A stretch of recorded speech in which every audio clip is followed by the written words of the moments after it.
Woody Page, Tim Kalishaw, Justin Tinsley, Mina Kimes. You want to hear something crazy? Not one lead change so far in the Giants-Dodgers series. One of the greatest series of all time, the greatest rivalries of all time. Will scoring first decided. And a preseason off the backboard alley-oop.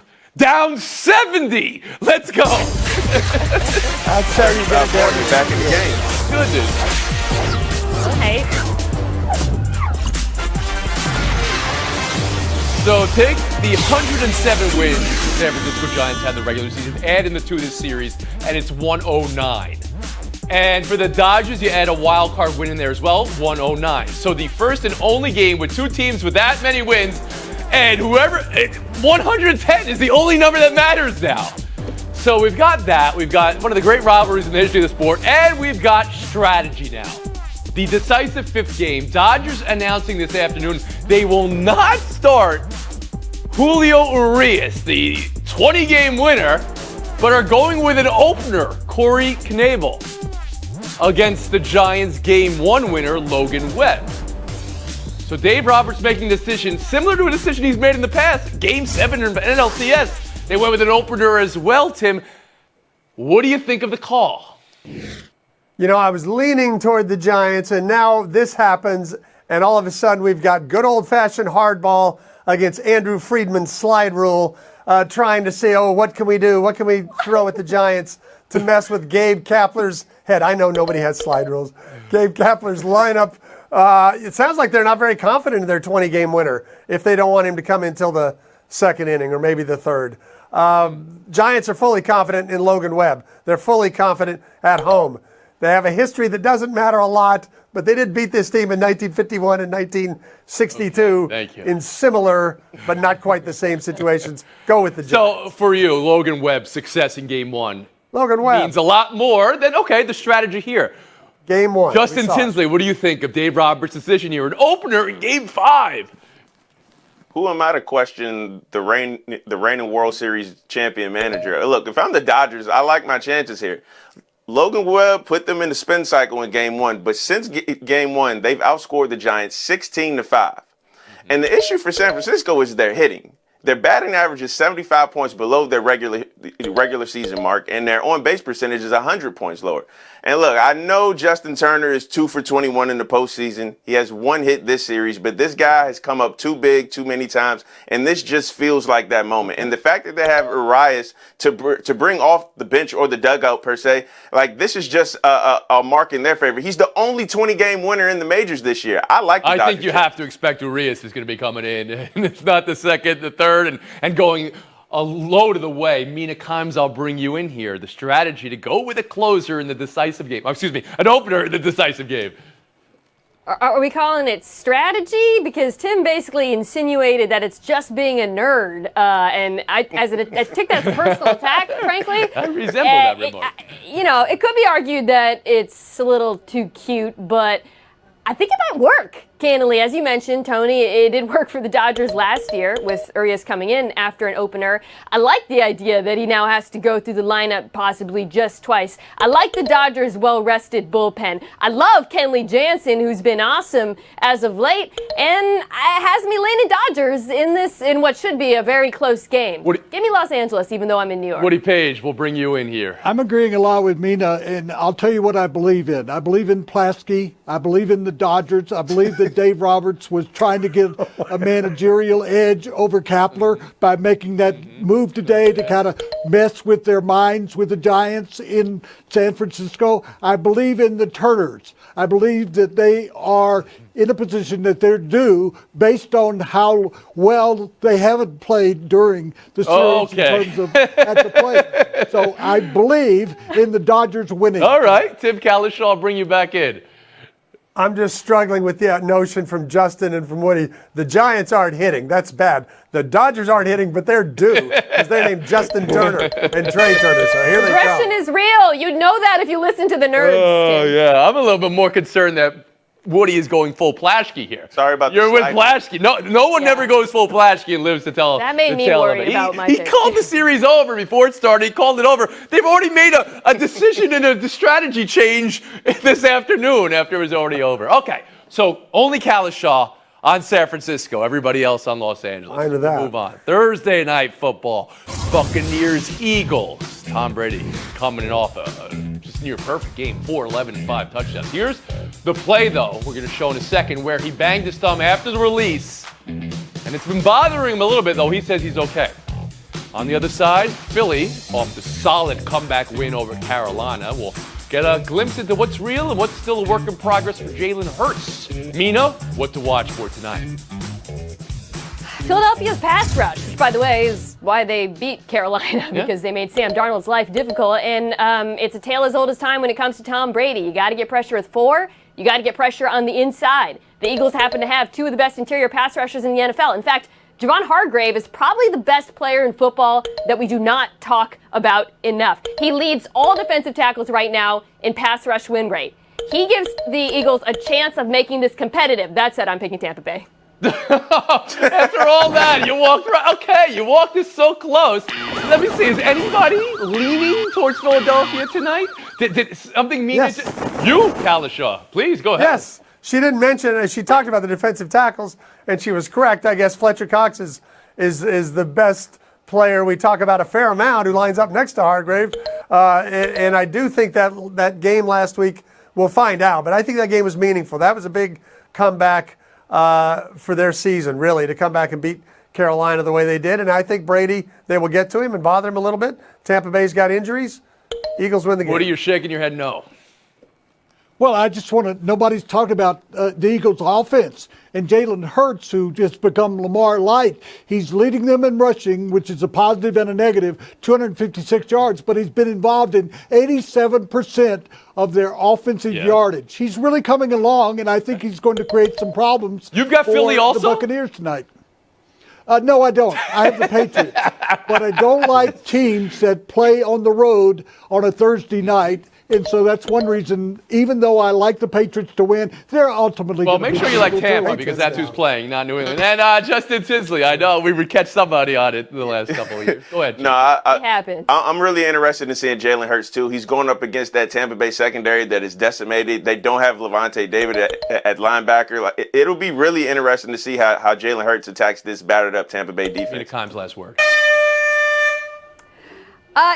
There's been a lot of criticism about the Eagles not running the ball, but they throw a lot of screens, which is basically an extension of the run game. I expect to see a lot of that tonight because, Justin, you make a great point about Levante David being out. They're going to try to quick pass them. And isn't that amazing? This was a team that returned all 22 starters from the Super Bowl team, and their secondary is already not even the same. It's just completely decimated. One more story here.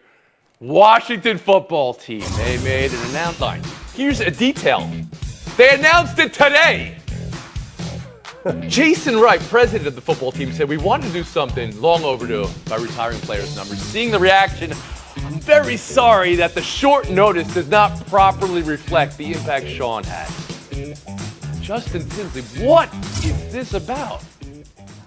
I remember my very first college, when I was a senior in college at Hampton University. It was on the murder of Sean Taylor. And one of the first phone calls I had to make, even before I wrote that, was to one of my best friends, Dario. He was a huge Washington fan. And I could hear the hurt in his voice. And if I close my eyes right now, I can still hear that hurt in his voice. And if you talk to any Washington fan and mention Sean Taylor, you will hear that same love, but you will hear that same hurt. Over the course of this week, Washington has been associated with some really, really terrible headlines, from the investigation, from the allegations of sending photos of topless cheerleaders around like that. And then to make this announcement right now and to use Sean Taylor's legacy as sort of a misdirection of everything that's going on, I think it's extremely disrespectful. I'm not saying that they didn't have this in the works for weeks and months. I think they did, but I think the timing is completely disrespectful. You don't give this fan base, one of the most national fan bases, they travel everywhere. You give them 3 days, 3 days notice to honor one of the most beloved franchise icons. You need to give them 2 months. This is completely disrespectful to Sean Taylor's legacy and the fan base. Thank you for that, Justin Tinsley. Mina Kimes, how do you read this? Yeah, I don't think it was malicious, the timing. I do think it was careless. And I also believe this is an organization that doesn't get the benefit of the doubt not just because of their recent history, which has surfaced in the wake of John Gruden's emails, because they were part of the investigation into the Washington football team's toxic culture, but because the person who owned the team back then continues to own the team, and that is Dan Snyder. The investigation was not made public, which I believe was a mistake, and I feel that this entire fan base doesn't have closure because Dan Snyder is still the owner of the team. It hurts me. It hurts a lot of people that now Sean Taylor, this event, which should be a celebratory event, is being linked to all of this bad news. But unfortunately, I believe it is because ownership has remained the same and it continues to taint everything associated with this team. Woody Page? I mean, without a doubt, Washington doesn't deserve the benefit of the doubt. This is just a continuation of the incompetency, the ineptness of that franchise. They can't seem to get anything right. They couldn't even get honoring Sean Taylor right. By announcing it before the season, giving people time to see what they wanted to do as a part of it, players come back for the game on Sunday. The Broncos this week are honoring Mike Shanahan, who coached both the Raiders and the Broncos, and they announced it like last summer. And so I don't understand why Washington waited till the last moment, why they didn't do a better job of handling this, except that this is the way they have been for years and years. And Tim Kalishaw. I mean, it's just remarkable that in the 80s and the 90s, Joe Gibbs won 3 Super Bowls with 3 different quarterbacks. Washington had a great organization, a tremendous, obviously worthy rival to America's team here. And the manner in which they've fallen off the map, not just on the field, but in this, what we're talking about. If they had all this planned, why don't you tell people about it? Why don't you tell people, hey, if you want to get a ticket to see this, we usually have a few seats left. If you've ever looked at our stadium, maybe you want to come buy one to come see us honor Sean Taylor. They don't bother. We did hear from our colleague, Ryan Clark, who played with Washington, that he had heard about it September 22nd. So there was a month that they were planning it, but again, it's a celebration. You want to celebrate, then celebrate. Taking a break right here, buy or sell on the other side. I'm going to see if I can get the internet, see if I can find Justin Tinsley's first column from his... I'll get it from my grandma. She'll send it to you. Love grandma. Back. He did win, but oof, it was tight. Mercury Sky. Skylar Diggins Smith, the overtime game winner. Diana Taurasi, huge shots late, like always. 2 plays to focus on, 1 in overtime. The very bizarre scrum on the floor after the steal. Taurasi rolling around, no whistle. Right near the sideline, no whistle. Or replay. Sky coach James Wade stepping over. Still no whistle and a timeout from the Phoenix bench to nullify the breakaway. And then long before that, when Cunningham and Copper got mixed up, look at Taurasi and the contact she makes with the referee here. No call. Woody, buy or sell, no calls there. Buy or sell affecting the outcome. Game 2. I'm buying that the officiating wasn't the difference in the game. It was Brittany Griner, who's not getting a lot of attention for going 20-9, and she had a block shot that was key in overtime. She led off with the first 10 points of the game. She dunked for the first time in the finals for anybody in the WNBA, and she had an incredible night of scoring 7 of the last 12 in regulation. She was the difference, not the officiating. Tim Kalishaw? I can't imagine why Taurasi didn't get a technical. The other ref is standing right there. I can see her shove the official. That's not the difference in the game. Chicago played great. Chicago fought back time and again. Almost took a 2-0 lead. I think it's a great series. But you're saying there should have been a technical on Taurasi, but that's not the difference in the game. Yeah. But the game went into overtime, and a technical could have resulted in a free throw, and that's 1 point. Okay, but that's 1 point 30 minutes before the end of the game. So. All right, Justin Tinsley, I'll bring you in here. Yeah, I mean, the shove by Taurasi is pretty wild, but you're not kicking her out of a finals game. So, and it was an overtime game. Literally everything mattered. This was a desperate Phoenix team. Griner, Taurasi, and Diggins combined for 62 points, 20 rebounds, and 13 assists. They were playing like they knew if we lose this game, the series is basically over. Incredible stats from Tinsley, but is anybody watching on DVR? Did the eyes look slightly below the camera as he was doing it? Somebody rewind. Are there notes on the Chicago? Vita Kives. You want to talk about the officiating or the result? Yeah. Well, Woody was right. Brittany Griner is why they won. I mean, she was absolutely unstoppable in this game. Woody was right. Taurasi did score 18 of her 20 points in the second half. So if I was a Chicago fan, I would be upset. That said, like Justin said, it's Taurasi. She's not getting kicked out of this game, but I'll do the trifecta. Tim was right. She should have been teed up. I think I gave credit to everyone. What are you doing, Kyle? You're giving everybody else points. I'm a team player. We'll move on. Good Some point for baseball me. news today. The St. Louis Cardinals, team that won 17 games in a row in September and had the greatest finish to a season of any team in the history of the sport and got to the bottom of the ninth of the wild card game, has fired manager Mike Schilt. Team calling it philosophical differences. Tim, this makes sense to you?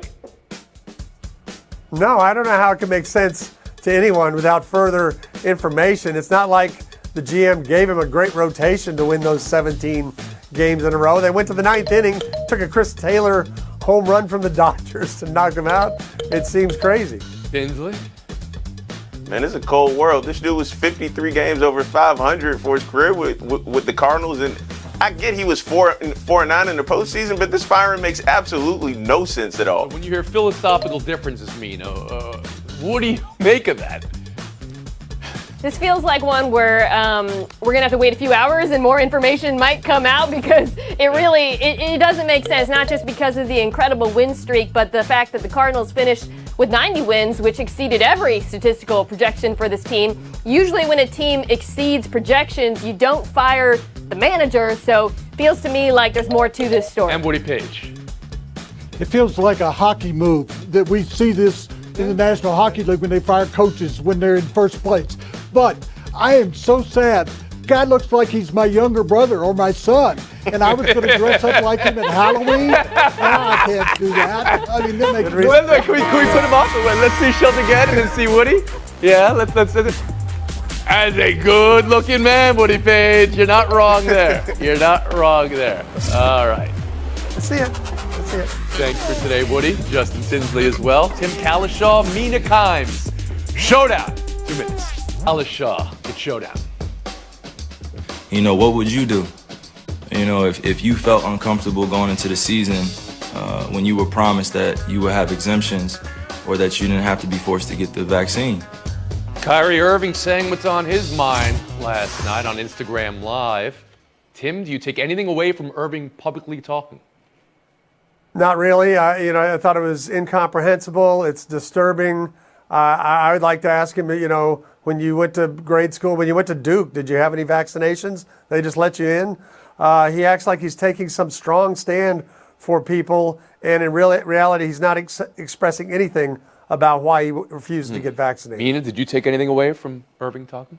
My only takeaway was that Kyrie needed an interviewer to ask the hard questions and push back on the dubious claims. And one of those questions I would ask is, why are you not vaccinated? Because that is an answer he has still not given, Tony. You read anything into that it was 100,000 people on Instagram Live watching that? I mean, people clearly, there was a basketball game, a finals basketball game last night. And people were on Irving's Instagram Live. A lot of bored people on Instagram. USA 2, Costa Rica 1. Look at this masterpiece from Serginho Dest. Another win for the U.S. men's national team. This one was come from behind. They fell behind really early. So after a loss this week, here's the table as well. The win this week and the loss this week. Mina, where are you on the U.S. men's national team? Discouragement to encouragement meter. I'm still Ted Lasso-ish in my optimism, and I didn't understand, frankly, some of the pessimism that I saw. Yes, I understand that they fell behind, but this is a team that is World Cup bound. Compare that to where we were just a year ago. They're second out of 8 teams. They're not doing badly. I know they had a terrible game the one before. They made 9 lineup changes. They dominated after that first minute, and the goal that's called an own goal makes it sound like Costa Rica kicked it in. That's not what happened at all. That was a good play. This was a good performance. The new starting lineup and 9 changes. This is the team you want to see. We'll move on. Showdown 3. Nobody remembers the score from any preseason game. We can all agree on that. However, the Hornets lost to the Mavericks by 68 last night. So I asked you, Tim, trying an off-the-backboard alley-oop down 70, fair or foul? Completely foul. Usually veteran players will kind of monitor this. You don't dance in the end zone when you're down by 42. You don't throw alley-oop passes down 70. Mina? Tim basically threw up an oop to me there to win because What a get off my lawn take. Look, if they had celebrated, it'd be one thing. But the player who scored, Sky Lewis, he's on a two-way contract. Just let him have his fun, Tim. I don't even agree with you, Mina, but I just love that you said it. Tim threw you an alley-oop there on the alley-oop story. Take the FaceTime. All right.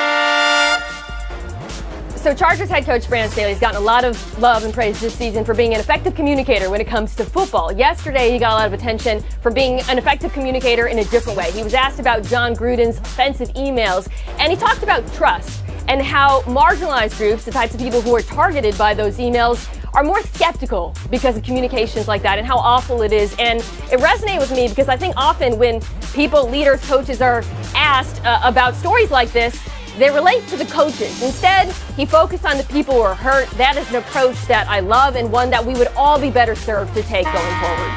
That's exactly, centering the story like that. Exactly. Mina Kimes, thank you for that. We'll see you tomorrow.